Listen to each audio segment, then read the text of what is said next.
and welcome to Awaz News. I'm Kubra Ali and I'll be taking you through big news across Canada. Former NFL player out on bail wanted in GTA after GPS monitor disconnected. Niger murder suspect says he had Canadian study permit in immigration firm's video. Hamilton police release video of shooting that injured bystander. Man led away in handcuffs after he tried to gain entry to Drake's Toronto mansion, police. Our family's darling funeral held for baby boy killed in wrong-way crash on Highway 41. Police looking for suspect accused of sexually assaulting women walking her dog in Markham. Air Canada ranks near bottom on customer satisfaction survey. These were the headlines, and now let's jump right into the details. One of the Indian nationals accused of murdering British Columbia Sikh activist Hardeep Singh Nijjar says in a social media video that he received a Canadian study permit with the help of an Indian immigration consultancy. In the Facebook video posted in December 2019 by ThickWorks Immigration Services and first reported by Global News, Karan Brar says his study visa has arrived, while a photo shows him holding up what appears to be a passport with a Canadian study permit inside. A caption by ThickWorks congratulates Brar and calls him one more happy client from Kotkapura, referring to a city in Punjab region of India. A separate Facebook account belonging to Karan Brar from Kotkapura and showing photos resembling the suspect suggests that he started studying at Calgary's Bow Valley College in April 2020 before moving to Edmonton 1 month later. Bow Valley College spokeswoman Shannon Van Linen said in a statement that an individual named Karan Brar was enrolled in the college 8-month hospital unit clerk certificate program in 2020, but she could not confirm if it was the same person as the man charged in Nijjar's murder. EthicWorks, which says it has offices in the Punjab and Kitchener, Ontario, has not responded to requests for comment. Brar, Kamalpreet Singh and Karanpreet Singh were arrested in Edmonton last week and are scheduled to appear in Surrey Provincial Court on May 21st on charges of murder and conspiracy. Nijjar's killing triggered an unraveling of the relationship between Canada and India after Prime Minister Justin Trudeau said credible intelligence implicated India's government in the death, which it denies. Immigration, Refugees and Citizenship Canada said it cannot comment on active investigations or individual cases when asked about the suspect's immigration status. Nijjar was the president of the Surrey Gurdwara, where he was shot, and was also a vocal advocate for an independent Sikh state in India. He was regarded by the Indian government as a terrorist. Protesters from Nijjar's temple rallied outside the Surrey courthouse on Tuesday and filled the courtroom where the three accused appeared. A former NFL player out on bail while facing fraud charges in Greater Toronto area is wanted after he failed to attend court earlier this week and his GPS monitor was disconnected. On Wednesday, Durham Regional Police said 34-year-old Darrell Frank's client is wanted for failing to appear and failing to comply with a release order. Scrine, who played in the NFL for 11 seasons, was supposed to attend court on May 6th but was on no-show. Police said his court-ordered GPS monitor had also gone offline. Both were conditions when he was granted bail from a Saskatchewan Correctional Centre on April 12th. The American was transferred there from an Ontario Correctional Centre 3 days earlier to face additional fraud charges. Scrine, a U.S. citizen from Georgia, was initially arrested last summer at Toronto Pearson International Airport while trying to fly back to the United States. He was subsequently charged with 15 offenses, including 4 counts of fraud over $5,000, firstly using fraudulent checks to withdraw more than $100,000 in cash from at least 4 banks and credit unions across Durham region between September 2022 and the summer of 2023. Police allege Scrine used his position as a former NFL player to commit the fraud. He was drafted in the 5th round of 2011 NFL draft by Cleveland Browns and went on to play for the New York Jets, the Chicago Bears, the San Francisco 49ers, and the Tennessee Titans. Throughout his NFL career, he earned more than $40 million US in salary.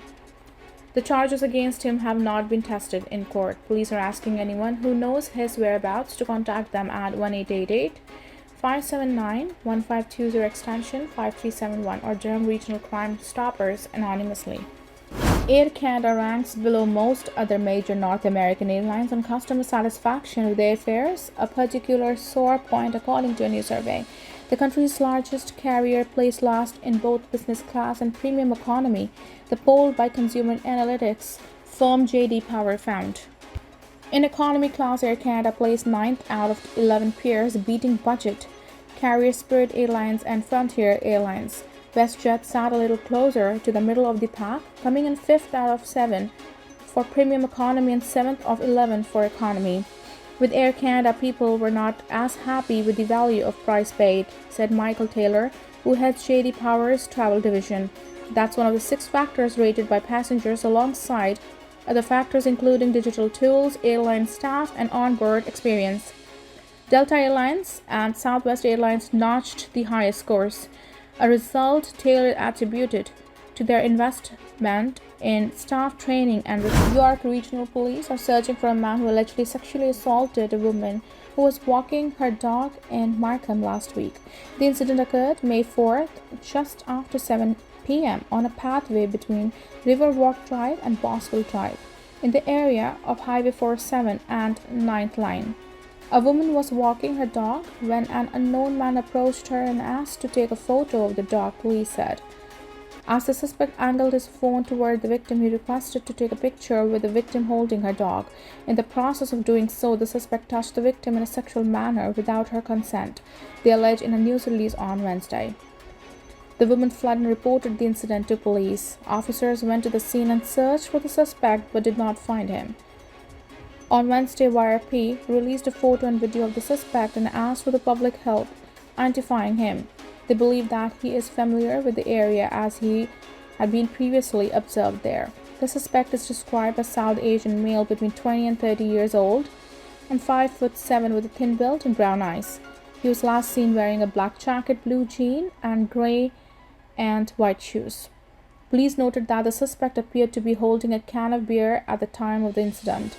Anyone with the information is asked to contact police at 1-866-876-5423, extension 7071, or Crime Stoppers anonymously. A funeral was held on Wednesday for a 3-month-old boy who died after being involved in a wrong-way crash on Highway 401 in Whitby last week. The service for Aditya Vivan Golkunat took place at the Chapel Ridge Funeral Home in Markham. In a copy of Aditya's eulogy obtained by Awaz News, Adi, as he was affectionately known, was remembered as a beautiful soul who was taken from his loved ones far too soon. It feels like just yesterday that Gokul, his father, called us and said that his baby boy is here.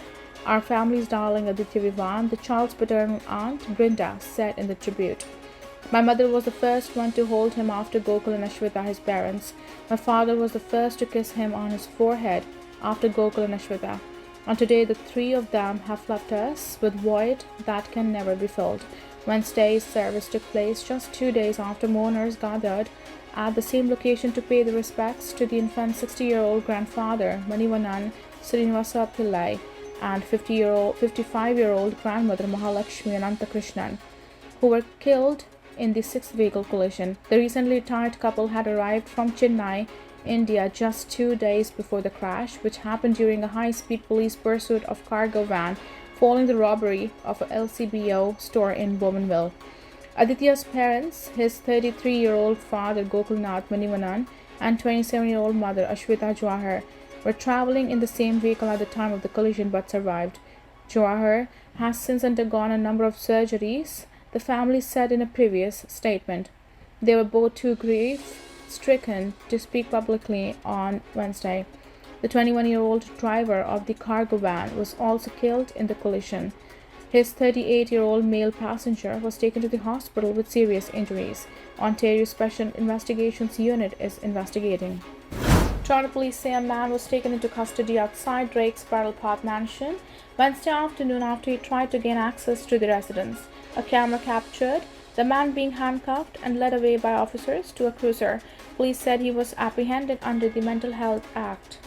A significant police presence remains at the affluent North York neighborhood as the investigation continues into the early Tuesday morning shooting that critically injured a security guard. Investigators said the guard was standing outside the front gates when someone from the vehicle fired shots.